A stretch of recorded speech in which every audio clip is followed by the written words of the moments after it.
So hello guys, welcome to my new video. तो आज हम पढ़ने वाले हैं संस्कृत कक्षा 10वीं का पार्ट पार्ट 2 पढ़ने वाले हैं। द्वितीय पाठः, जिसका नाम है लोष्ट शृगालयो मित्रता। तो लोष्ट शृगालयो मतलब लोष्ट मतलब होता है मिट्टी का ढेला, और श्रृगाल मतलब होता है सियार। तो मिट्टी के ढेले और सियार के बीच की मित्रता के बारे में बताया गया है। आप इस वीडियो में जुड़े रहिए। अभी ये कहानी बहुत मज़ेदार है, आप देखिए। तो चालू करते हैं फिर। अस्ति लोष्ट शृगालयोः मध्ये मित्रता। यहाँ पर मिट्टी के ढेले और सियार के बीच में मित्रता है। एकदा शृगालः लोष्टम् अवदत् मित्र चलतु तडागात् स्नात्वा आगच्छाव। मतलब सियार मिट्टी के ढेले से बोल रहा है कि मित्र चलो आज तालाब में नहाने जाएंगे। तो लोष्टम अवदत् मित्र अहम जलात् बिभेमि। तो मिट्टी का ढेला बोल रहा है मैं पानी से डरता हूँ। बिभेमी मतलब डरता हूँ। तो मिट्टी का ढेला बोल रहा है मैं पानी से डरता हूँ। अहम स्नानम न करिष्यामि, मैं स्नान नहीं कर सकता। यद् स्नामि तहि जरेन पीड़ितो भविष्यामि, अगर मैंने स्नान कर लिया तो मैं जर से पीड़ित हो जाऊंगा। शृगालः अवदत् मा स्नातुं परं मया सह गन्तुं शक्नोषि। सियार बोल रहा है कि तुम नहा नहीं सकते, लेकिन मेरे साथ तो चल सकते हो ना। तंदर लोष्टम तारम गंतु तत्पराव। तो मिट्टी का ढेला बोला हाँ मैं चल सकता हूँ तुम्हारे साथ। बोला तदागे गत्वा शृगालः सम्यक् स्नानं करोत्। तो जब तालाब में पहुँचे तो सियार ने पूरा मस्त अच्छे से नहाया। तथा च लोष्टोपरि जलम क्षिप्त, और मिट्टी के ढेले के ऊपर पानी डाल दिया।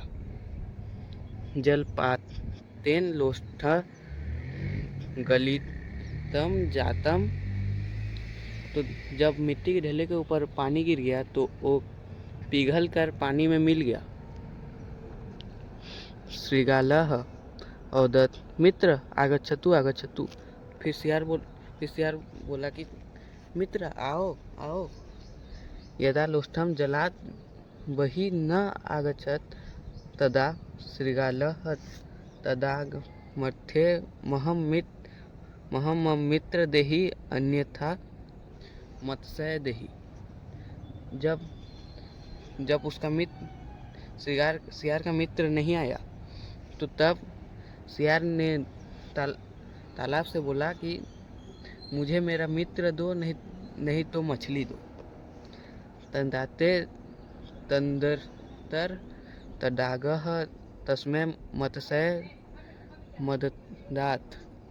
तो तब तो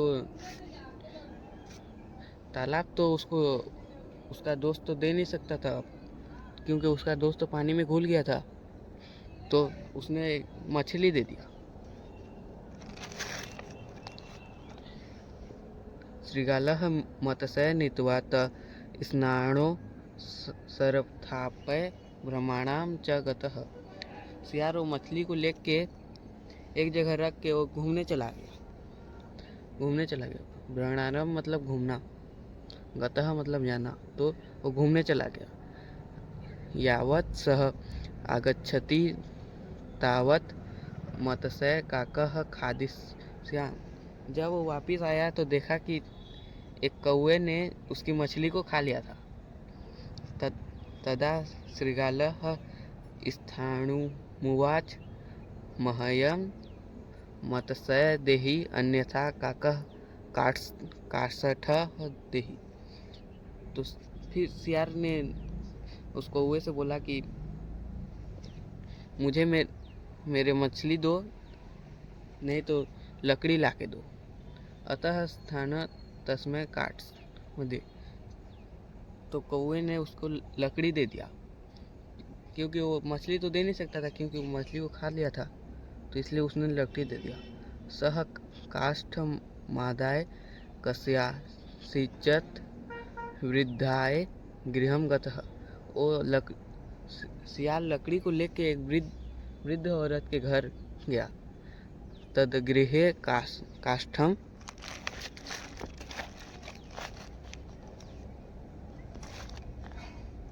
काष्ठम संस्थापन भ्रणाम गतः।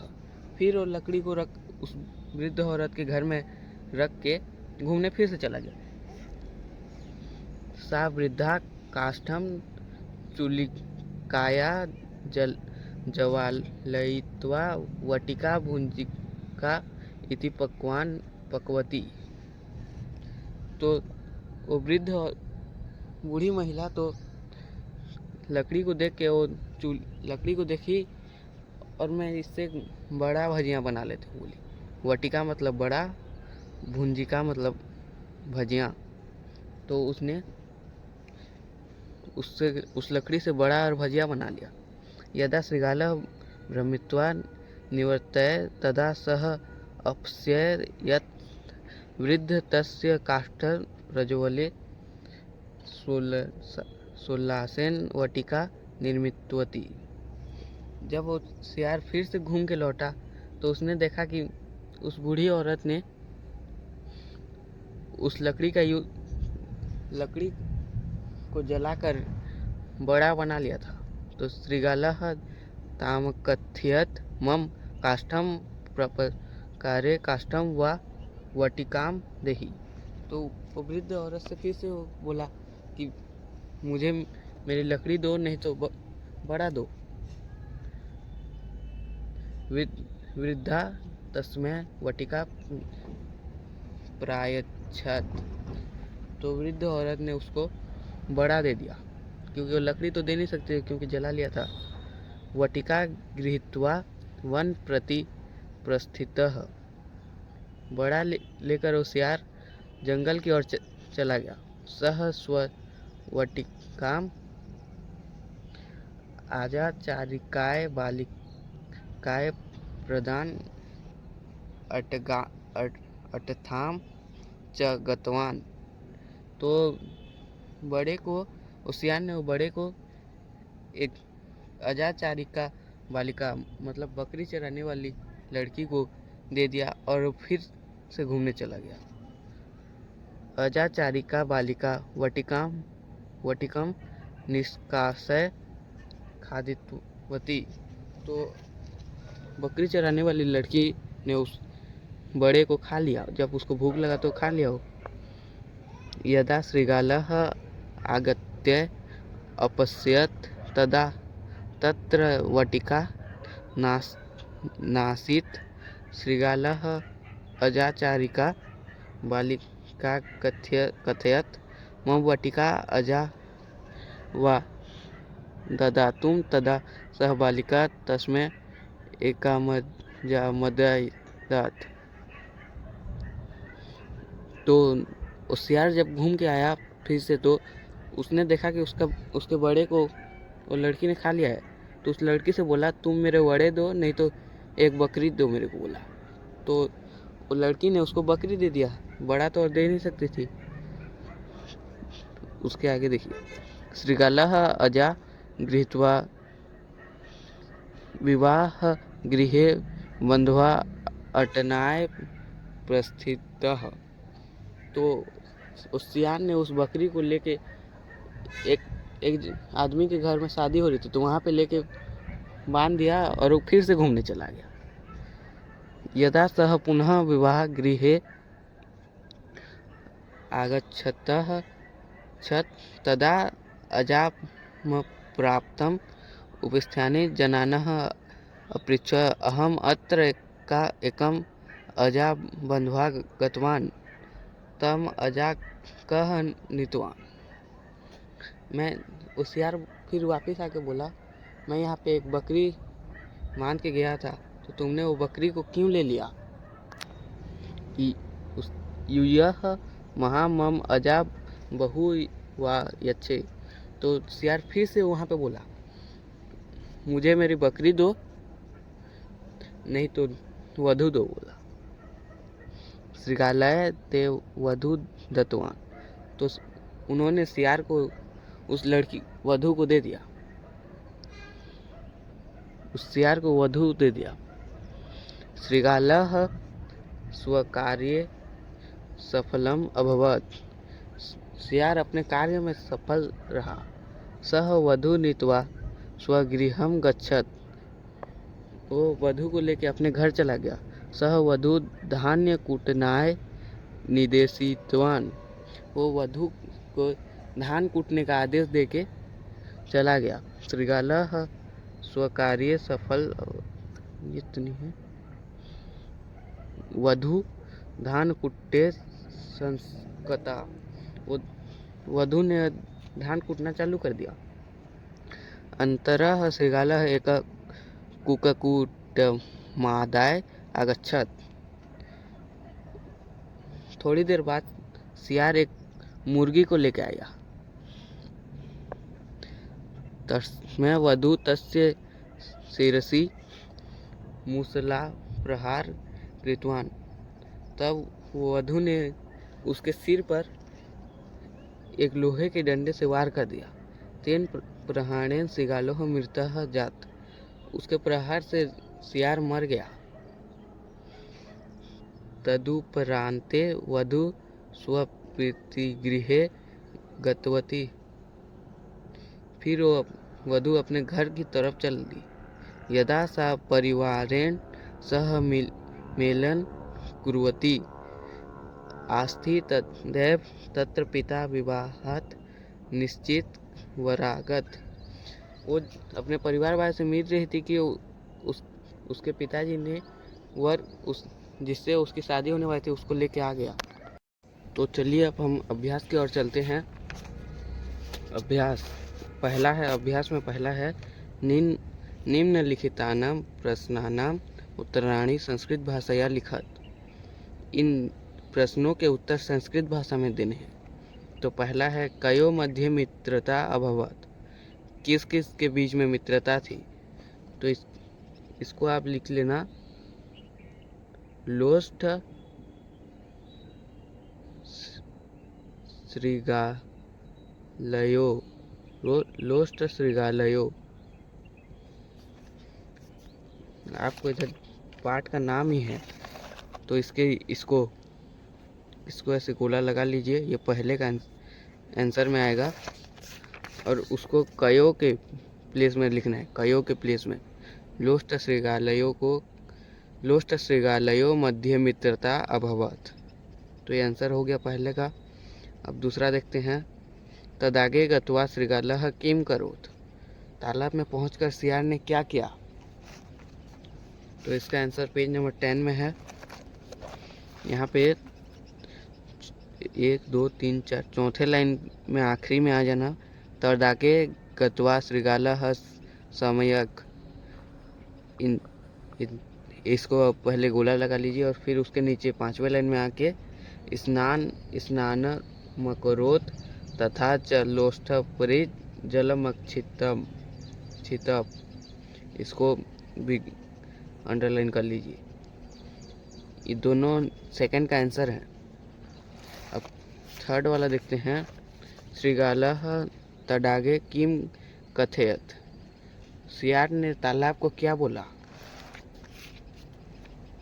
तो ये है, तदागमत कथयत महम मम मित्रम देहि अन्यथा महम मतसय देहि। यहाँ से 6वें लाइन सेकंड लास्ट, इस पैराग्राफ के सेकंड लास्ट लाइन में आखिरी श्रीगालः और फिर लास्ट लाइन में इसको महम मम मित्रम देहि अन्यथा मतसय देहि, इसको अंडरलाइन कर लीजिए, ये होगा थर्ड का आंसर। अब चलते हैं फोर्थ क्वेश्चन की ओर। श्रृगालः मत्स्य कुत्र स्थापितवान, सियार ने मछली को कहाँ पर रखा? तो इसका आंसर पेज नंबर 10 में है। सेकंड पैराग्राफ के पहले चालू होते ही श्रृगालः मत्स्य नीत्वा तब स्थाणो संस्थापितवान ब्रह्मांड जगतः, इसको अंडरलाइन कर लीजिए, ये होगा फोर्थ का आंसर। इसमें बोल रहे हैं कि सियार ने मछली को एक जगह रख के घूमने चला गया, इसको अंडरलाइन कर लीजिए, फोर्थ का है। और फिफ्थ नंबर, श्रृगालः स्थाणु किमुवाच, सियार ने अपने स्थान से क्या कहाँ गया? तो इसको ये आपके लिए छोड़ता हूँ, ये आप अपने से करिए। अब दूसरे में आ जाते हैं।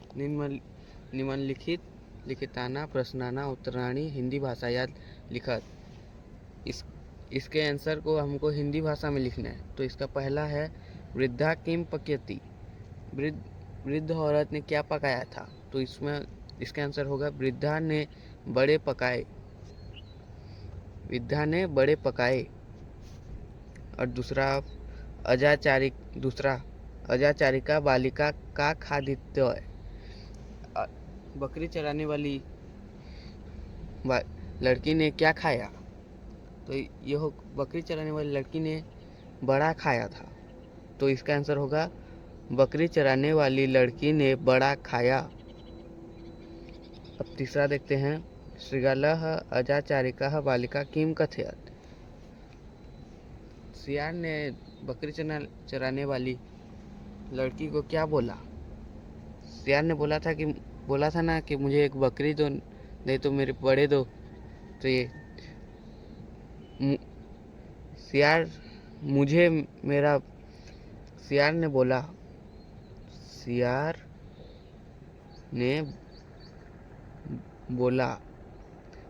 बोला मुझे मेरा बड़ा दो, नहीं तो बकरी दो। अब चौथा देखते हैं, श्रृगालः वधू किम निर्देशितवान, सियार ने वधू को क्या काम दिया? तो सियार ने वधू को धान कूटने का काम दिया। तो काम तो नहीं लिख सकते, तो हम लोग लिखेंगे निर्देश। सियार ने वधू को धान कूटने का निर्देश दिया। अब पांचवा, वरस्थै ज्ञातिभिः जनैः कस्य स्वागतः कृतम्, तो इसका आंसर होगा वर के संबंधियों ने वधू का स्वागत किया। अब तीसरा देखते हैं, रिक्त स्थानानि पूर्य, फिल इन द ब्लैंक्स। तो पहला है अहम डैश बिभेमी, मिट्टी का ढेला बोलता है ना कि मैं पानी से डरता हूँ, तो इसका पानी का जलम, तो अहम जलम बिभेमी। दूसरा, जलपातेन काष्ठम विनष्टते जातम,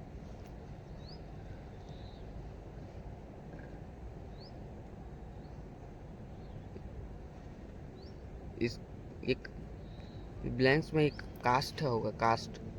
अब तीसरा है काष्ठम स्थाते डैश गतः, तो लकड़ी को रख के सियार कहाँ गया? तो घूमने फिर से चला गया था। तो यहाँ पे ब्रह्मणात लिखिए खाली तीसरे में। चौथा में लिखिए अजाचारिका, और पांचवा में लिखिए खादित्वान। अब चौथा देखते हैं हम लोग, संधि विच्छेद कुरु, संधि विच्छेद करना है। तो इसका होगा, पहला देखिए, पहला है वर्तयत, तो इसका होगा संधि विच्छेद होगा। ये तो पहले देख लिए कौन सा संधि है। तो यहाँ पे य के आगे आधा न है। जब भी य के आगे कोई भी वर्ड आधा हो तो वो यण संधि होता है। तो यहाँ पे य के सामने आधा न है, तो ये यण संधि है, और इसका संधि विच्छेद होगा निधन आवत्यत, निधन आवत्यत। अब दूसरा देखते हैं लोस्टोपरी। ये पहले इसको देखते हैं कौन सा संधि है। यहाँ पे देखिए लोस्टोपरी, यहाँ पे ओ है तो ये इसका यहीं से ओ से ही होगा। अ धन उ इक्वल टू ओ, ये बन सकता है ना, देखिए बनेगा ये लोस्ट और लोस्ट मतलब मिट्टी का ढेला, और फिर इसको ऊपरी ऊपर, तो ये हो गया मिट्टी का ढेला और ऊपर, तो लोस्टोपरी, तो इसका होगा लोस्ट धन ऊपरी, और ये गुण संधि है। तीसरा देखते हैं नासित। ये दीर्घ संधि है। कैसे पता चला? न में आ की मात्रा लगाया, और सी से तो हम कट नहीं कर सकते। नास क्या होगा? नास का मीनिंग ही क्या है? तो इसको न, ये पहले न लिखेंगे, पहला होगा न, और फिर आखिरी में होगा आसित, आया। नासित नहीं आया, नासित का मतलब होता है नहीं आया, तो न धन आसित, नहीं, पहला न मतलब नहीं और आसित मतलब आया, तो ये हो जाएगा न धन आसित। अब चौथा देखिए प्रत्युपकारे, ये होगा यण संधि, और इसका संधि विच्छेद होगा प्रति धन उपकारे। पांचवा है सोल्लासेन गुण संधि है, और इसका संधि विच्छेद होगा स धन उल्लासेन। अब देखते हैं आगे, देखते हैं पांचवा नंबर स्नात्वा। ये तो पहले देख लेते हैं धातु प्रत्ययो विभाग कुरुत, मतलब ये प्रत्यय विच्छेद करना है। तो पहला है स्नात्वा, आखिरी में त्वा है, मतलब ये कत्वा प्रत्यय, तो ये हो जाएगा स्ना धन कत्वा। और दूसरा देखते हैं गंतुम, आखिरी में तुम, मतलब ये तुमुन प्रत्यय, तो इसका होगा गम धन तुमुन। और तीसरा है संस्थापे, यहाँ पे य पिय आधा प यह है, तो ये होगा ल्यप प्रत्यय। और ये तीन भाग में बटेगा, पहला सम, दूसरा स्था, तीसरा ल्यप। सम धन स्था धन ल्यप, तीसरा नंबर। अब चौथा देखते हैं गतः, मतलब जाना, तो यहाँ पे आखिरी में त है, तो ये भी कत प्रत्यय है, तो गम धन कथ। अब पांचवा देखते हैं खादित्वान, आखिरी में वान है, मतलब ये कत्वतु प्रत्यय है, तो इसका होगा खाद धन कत्वतु। और छठवां है निर्मित्वती, ये आखिरी में ती है, मतलब ये कत्वतु प्रत्यय ये भी है। वती है, वती वान, ये सब कत्वतु प्रत्यय के चिन्ह है, तो इसको ये भी तीन भाग में बटेगा, पहला नीर, दूसरा माँ धन और तीसरा कत्वतु, तो नीर धन माँ धन कत्वतु।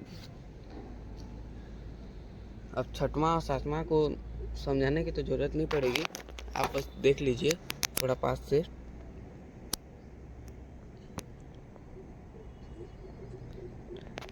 तो अब